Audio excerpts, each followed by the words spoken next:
News पर news segment में आप सबका स्वागत है। और आइए आज हम आपकी मुलाकात करवाने जा रहे हैं आनंद राठी ग्रुप से। और आनंद राठी ग्रुप की कंपनी आनंद राठी वेल्थ ने अपने नतीजे पेश किए हैं। और मैं बता दूं आपको कि नतीजे जो कल आए देर शाम काफ़ी मजबूत नज़र आ रहे हैं। 36% की ग्रोथ दिखी है रेवेन्यू में, 34% की ग्रोथ दिखी है इबिटा यानी कि कामकाजी मुनाफे में। मार्जिन्स 41 से 42% की रेंज में रहे हैं स्टेबल, और मुनाफे में भी 38% की शानदार ग्रोथ आती दिखी है।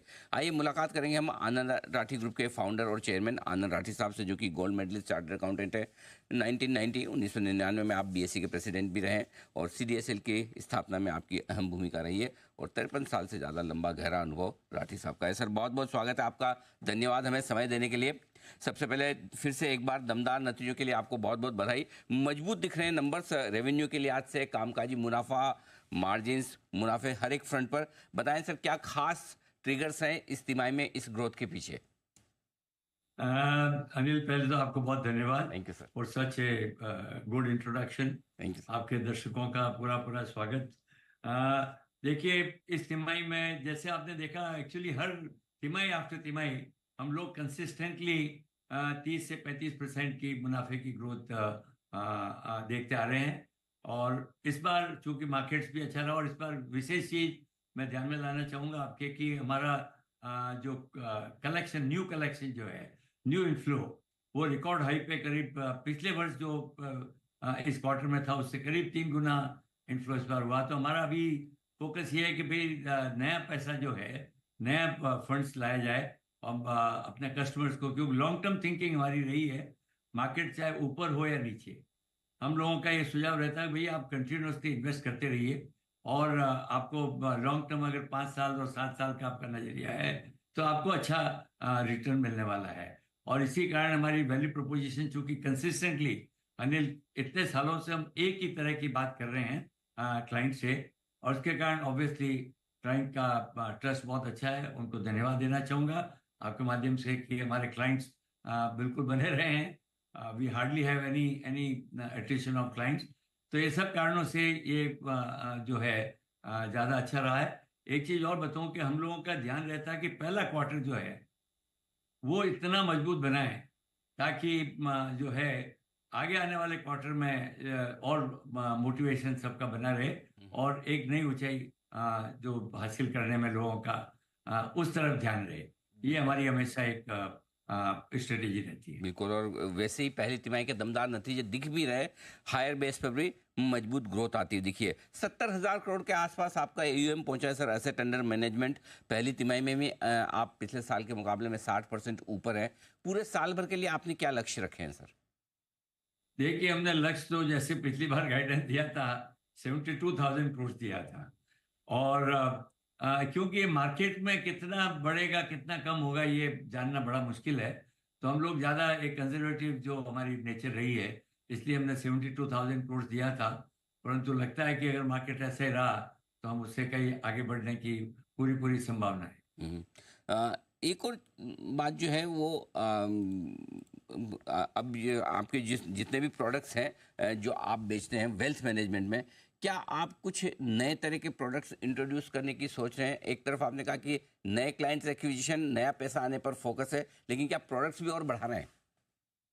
अनिल, ये हमारी खूबी है कि हमको लगता है कि बहुत ज्यादा प्रोडक्ट्स करने की जरूरत नहीं है।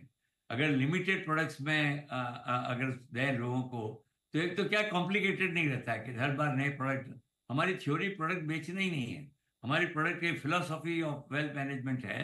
और इतने सालों से, पिछले करीब 15 साल से हम लोग खाली म्यूचुअल फंड्स और स्ट्रक्चर प्रोडक्ट, दो ही प्रोडक्ट का कॉम्बिनेशन करके हम क्लाइंट्स को देते हैं। और उसका रिजल्ट चूंकि इतना अच्छा रहा है, तो हमारे मानना है कि ना तो क्लाइंट्स भी समझते हैं कि नया प्रोडक्ट चाहिए, और हम भी समझते हैं कि कोई प्रोडक्ट नया देने की जब जरूरत होगी जरूर सोचेंगे। आज की तारीख में हमको नहीं लगता है कि कोई नए प्रोडक्ट की जरूरत है, और रीजनेबल रिटर्न्स इसी स्ट्रेटेजी में मिल रहे हैं, तो पीपल आर ऑल्सो हैप्पी। जी। राठी साहब, वैसे तो शायद जहाँ तक मेरा ख्याल है आपके इस वेल्थ वाली कंपनी में ब्रोकिंग बिजनेस नहीं है, लेकिन चूंकि आप बीएससी के प्रेसिडेंट भी रहे हैं, आप इतना बड़ा ब्रोकरेज हाउस चलाते हैं, तो ये जो सेबी का नया नियम आया है जिसमें एक आ गया है कि 1 अक्टूबर से यूनिफॉर्म फी स्ट्रक्चर होना चाहिए रिस्पेक्टिव ऑफ वॉल्यूम। कोई भी ब्रोकर कितना भी वॉल्यूम करे, किस तरह का असर ब्रोकिंग इंडस्ट्री पर, ब्रोकरेज हाउसेज पर, आपकी कंपनी पर पड़ सकता है? देखिए, जहाँ तक वेल्थ का सवाल है, इसमें ब्रोकिंग बिजनेस है नहीं, तो इस पे तो कोई असर है ही नहीं। हाँ, ब्रोकिंग हमारी आउटफिट अलग है, that is share stock brokers.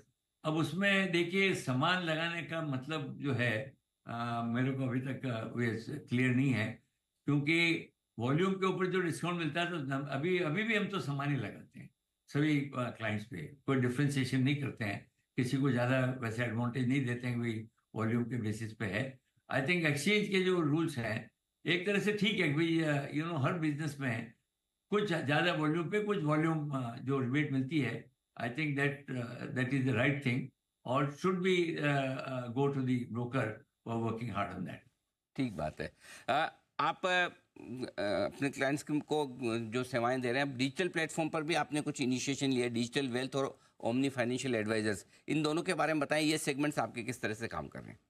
देखिए, डिजिटल वेल्थ हमने एक प्लेटफॉर्म तैयार किया है, जहाँ मास एफ्लुएंट जो लोग हैं, जिनका जैसे समझिए कि 25 लाख से 1 करोड़ 2 तक का पोर्टफोलियो है, वो खुद ही इसमें हमारी एक स्ट्रेटेजी शामिल है। उसके लिए एक पर्सनल एडवाइजर की जरूरत नहीं रहे, ऐसा प्लेटफॉर्म हमने तैयार किया है। और इसकी अभी शुरुआत है, हम लोग इसको टेस्ट कर रहे हैं मार्केट में, और जैसे जैसे चलेगा आगे जाके, मुझे लगता है कि मास एफ्लुएंट के लिए भी एक इस तरह का डिजिटल प्लेटफॉर्म बहुत जरूरी चाहिए, वो हमने तैयार किया है। फीडबैक अच्छा है, इसलिए आप देखिए धीरे धीरे उसमें ईवीएम भी बढ़ रहा है, रेवेन्यू भी बढ़ रही है, परंतु जैसे जैसे हमको उसमें कॉन्फिडेंस आएगा, फिर हम इसको लार्ज स्केल पे ले जाने की चेष्टा करेंगे। जहाँ तक ओफा का सवाल है, ये एक टेक्नोलॉजी प्रोडक्ट हमारे आईएफएस के लिए है। 6,000 से ज़्यादा आईएफए हमारे वो यूज़ कर रहे हैं। It is a subscription based product. इसका होल पर्पज है टू हेल्प आईएफएस, कि अभी उनको अपनी अकाउंटिंग करनी है, अपने क्लाइंट्स को इन्फॉर्मेशन देनी है, तो हमने सब एक बहुत कम प्राइस पे एक ऐसी फैसिलिटी आईएफएस को दी है, जिसमें वो उनका भार हल्का हो जाए, उनकी सारी अकाउंटिंग पूरी हो जाए, और साथ साथ में क्लाइंट की ऐप भी हमने दी है, तो हर क्लाइंट उनकी क्या पोजीशन है वो देख सकता है, और ये वाइट लेवल किया है, तो क्लाइंट के सामने हमारा आईएफए का ही पोर्टल नजर आता है।